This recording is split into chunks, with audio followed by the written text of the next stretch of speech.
At 27 years of age, Nathan Cleary has done just about everything. He has played 5 grand finals. He's won 4 premierships with the Penrith Panthers, and with State of Origin and plenty of games under his belt for his country too, he's just about the best player in the game. And now he could become, potentially, the first $2 million player ever in the NRL. And he's about to test the limits of what the National Rugby League can actually afford in their playing group.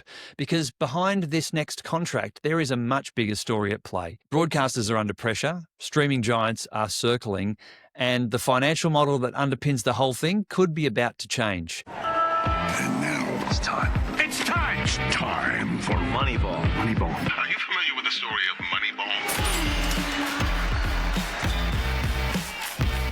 Okay, this is Moneyball. Welcome to the show, and today we're talking Nathan Cleary, number 7 at the Penrith Panthers in the National Rugby League, probably one of the best players in the game, and a man who will come off contract at the end of 2027. On the 1st of November this year, he gets to start talking to other clubs, and if Cleary does hit the open market, I'm pretty sure that somebody will offer $2 million. There's been some numbers floated around already for deals for the UK and potentially with other clubs outside of the Penrith Panthers where he's been committed for so long. But that $2 million, that is not hype. That is pure economics, because in every sport, there is a moment where the best player stops being paid like everybody else. And Nathan Cleary has proved himself over many years now, and players like him start being paid like a system themselves. And the NRL hasn't really had that before. Go back 20 or 30 years and player wages weren't very big. In fact, going back 30 years or more, it was semi-professional. Players still worked for a living as well as playing footy on the weekend. In the mid-2000s, top players were earning around $500,000 a year. In the mid-2010s, between around $800,000 and $1 million. Today, it's sort of 1.3 to 1.5 million. And now we're talking $2 million for top paid players. And that is not really gradual growth. That's starting to look like a market reset. So let's have a look at the system and the reality of the salary cap in the NRL, which limits the amount of money that clubs can pay to their players each year to provide a level playing field across the 17 teams in the competition. So recently, over the last couple of years, the salary cap has been around $11.5 million. And next year, it's expected to be around $12.1 million. And that's less than a 6% growth across 5 years. And if you compare that then to history, going back over 20 years or so, the salary cap back in 2005 was $3.25 million. So a lot lower than what it is today. In 2010, it was around 4.1 million. In 2020, 9.6 million, and today around $12 million. So that cap has roughly tripled in around 20 years. But here's the shift that we're seeing now. Superstar salaries are starting to accelerate faster than the growth of that cap. So if Nathan Cleary earns $2 million on his next annual deal, that's about 16 or 17% of the entire salary cap for a single club. And if you compare that to what players were earning back in 2005 or what the cap was sitting at, $3.25 million, I mean, you're talking about one player's wage taking up 2/3 of what the entire salary cap would have been back then, 20 years ago, for teams. And that's not just expensive now. That is changing how teams are going to be built in the future. And the Penrith Panthers are a perfect case study about this. It's already been happening. If you look at the last few years, the players that they've lost, Filiami Kikau has gone to the Bulldogs, Api Coruscant to the Tigers, Matt Burton to the Bulldogs, Spencer Leniu to the Roosters, and Stephen Crichton to the Bulldogs as well. All premiership players, all too expensive to keep under the salary cap system. And really what you're seeing here is that Penrith hasn't just built a dynasty, they've become a talent exporter, and this is being forced. Their hand is being forced by the salary cap system, which is to level things out. But in order to keep players in the game and to keep players at clubs, that salary cap has had to grow over time. So let's have a little bit of a look forward now, because the club also has really important players coming off contract in 2026 and 2027, players that you would know, Brian To'o, Isaiah Yeo, Liam Martin, Moses Leota, just to name a few, and then add Nathan Cleary, who comes off contract at the end of 2027 on up to $2 million.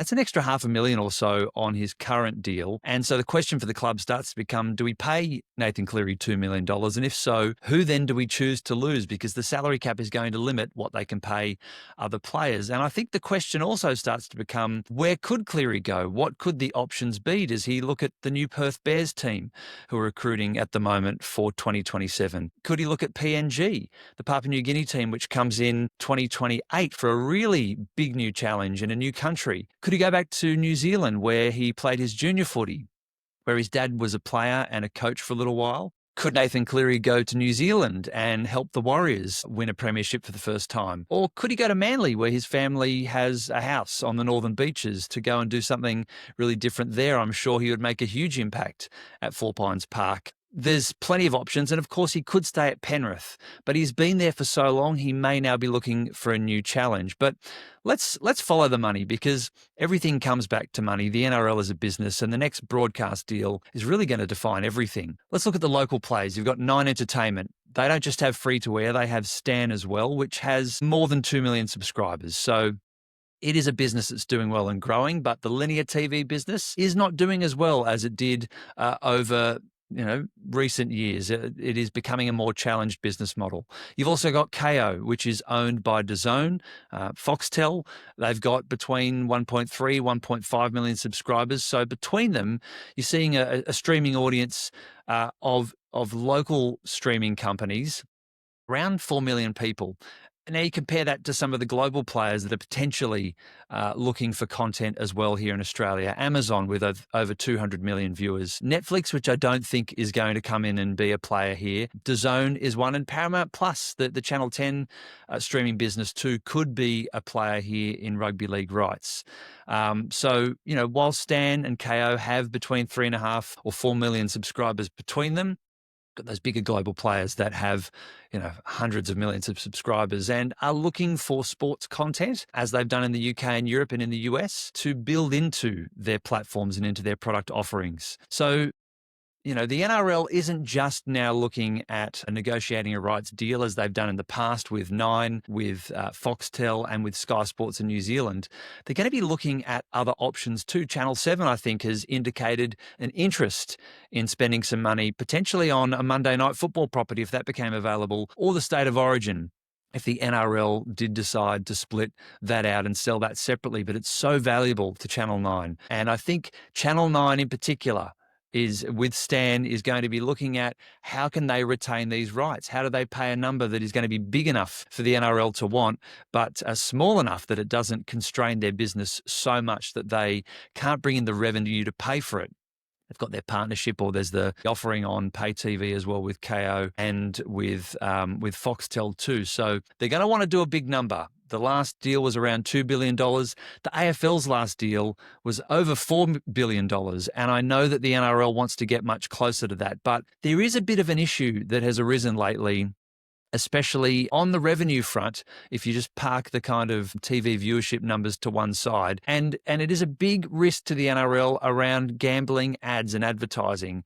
And I think it is good that the Australian government is looking at how it tightens regulations around gambling advertising. There was a time where it was everywhere in live sport, and we're starting to see that change. Some new regulations have been announced in the last couple of weeks that will limit things like the number of ads during live games and the removal over time of sports betting sponsorships from jerseys and shirts and other properties like that on Australian sports teams. And while that's good for kids especially who are watching sport and don't need gambling advertising sort of shoved down their throat while they're watching and enjoying sport, it does mean that there is a big revenue stream that the broadcasters have been taking for a long time alongside or in these sporting products that may not be there as much in the future. They won't be able to rely on that money as much in the future. So it's going to cause a bit of a squeeze. Where what brands could come in to fill that space for broadcasters, and how do they maintain the revenue that they need to make in order to pay for the increasing cost of the rights to games like the NRL? So you've got player salaries are going up, and the way that they monetize it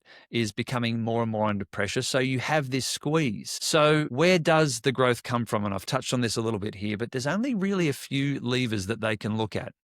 They could unbundle premium content. State of Origin is the obvious one. 3 big games every year, the 3 most watched sports programs on Australian TV every year, I think followed by the NRL Grand Final and the AFL Grand Final. State of Origin is big business. And so if they were to unbundle that from the rest of the rugby league, the rest of the NRL Telstra Premiership that has been sold to Nine in the past, Channel 9 gets exclusive rights to show State of Origin alongside all of the other games that they have, their Friday night footy, their Thursday night footy, their Sunday afternoon footy, then that's another product that they could sell to an Amazon, to a Seven network or a Paramount Plus, and maybe make a premium. But what it would do, it would mean that Nine would potentially then pay less or not be interested at all in the rest of the NRL product, the in-season games and the final series. It certainly would make that offering a little bit less valuable to Nine because they don't have the jewel in the crown, which is the State of Origin. There is the option of more streaming, more games behind paywalls, more value in subscriptions. Could they go to one of those streamers and get a bigger payday?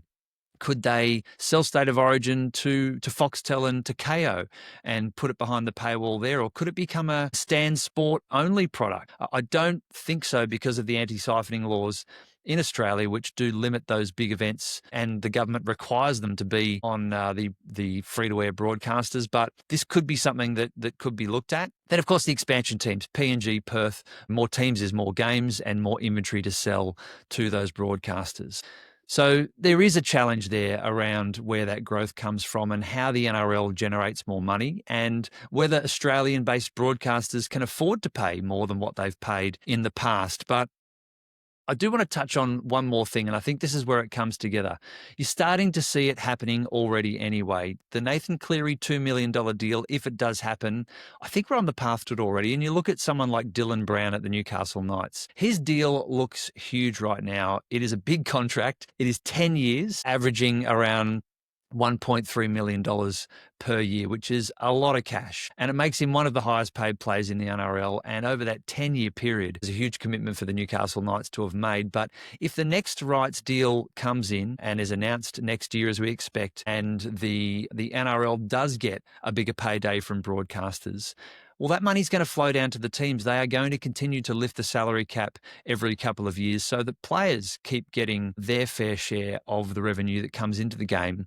And if the cap rises, it means the revenue's expanded and player wages will go up.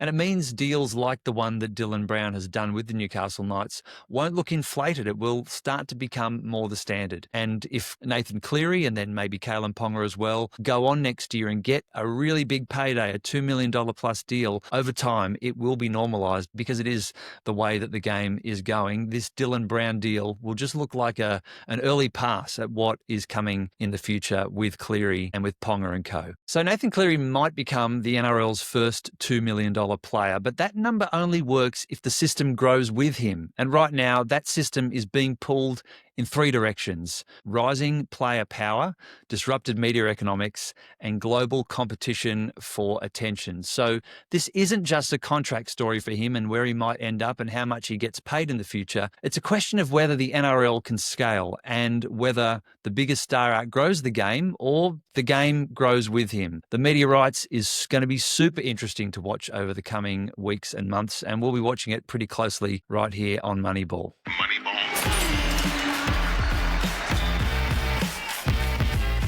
Well, I'd love to know what you think about that. Could Nathan Cleary become the first $2 million player? Could it be Kalen Ponga? Or will the game sort of hit a ceiling? And do you think it will be able to grow to the point where player wages keep growing and building those superstar wages over time, $2 million plus, to retain the best players and to keep the game growing, as it seems to be doing in Australia, in New Zealand, across the Pacific as well? And, you know, this rights deal that's coming down the pike is really going to dictate a lot of that. Love to know what you think as well, though.